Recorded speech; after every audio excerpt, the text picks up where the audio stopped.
In the late 1800s, Thomas Otto and his family moved to a mansion at the corner of Eaton and Simpson Streets in Key West, Florida, now known as the Artist House. The Ottos were known to be stern with their servants, sometimes even mistreating them. It was a treatment of one such Haitian servant that proves a twist in the story. This woman was hired to care for their son, Robert. One day, Miss Otto supposedly witnessed her practicing black magic in their backyard and fired her. Before she left, the woman gave Robert a lifelike doll, which stood 3 feet tall, had buttons for eyes, human hair, believed to be Robert's, and was filled with straw. Dolls that resembled children were not unheard of during this time, but this one proved to be special.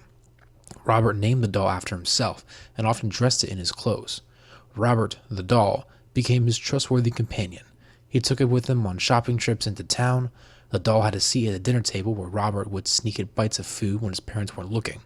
Robert would even tuck into bed with the boy at night. Soon, this innocent relationship took a strange nature. Soon after, Robert chose to be referred to by his middle name, Jean, after being scolded by his mother.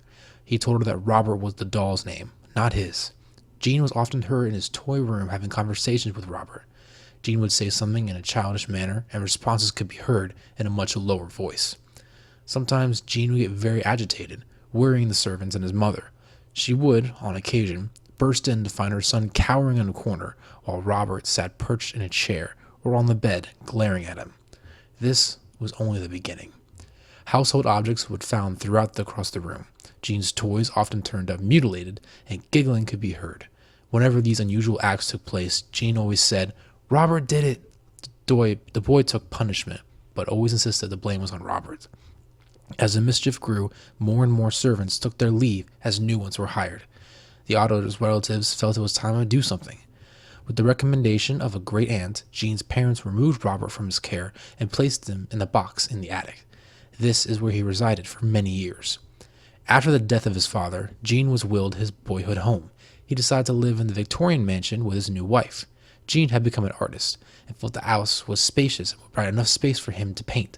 He went to the attic and dusted off his childhood toy. He became attached to the doll despite his wife's displeasure. Jean would take the doll along with him wherever they went. He would sit in his favorite little chair while Jean and his wife slept nearby.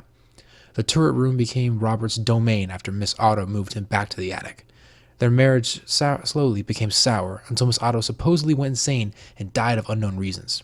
Jean followed soon behind. Robert supposedly attacked people, sometimes locking them in the attic. People who passed by claimed to hear evil laughter coming from the turret room. For some time, Robert remained in the empty house by himself until a new family purchased the mansion and restored it. The doll was once again moved to the attic. This pleased it as much as the last time. The doll was often found throughout the house. On one certain night, Robert was found at the foot of the owner's bed, giggling with a kitchen knife in his hand. It was enough to send them fleeing from the home.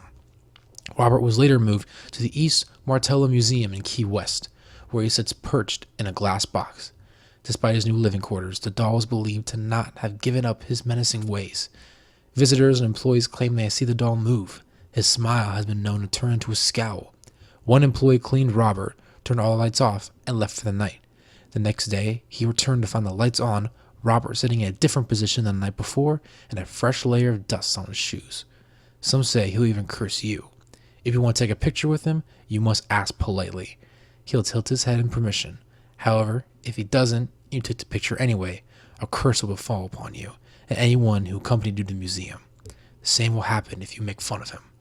To this day, Robert remains at the East Martello Museum in a sailor suit, clutching a stuffed lion, continuing his menacing ways.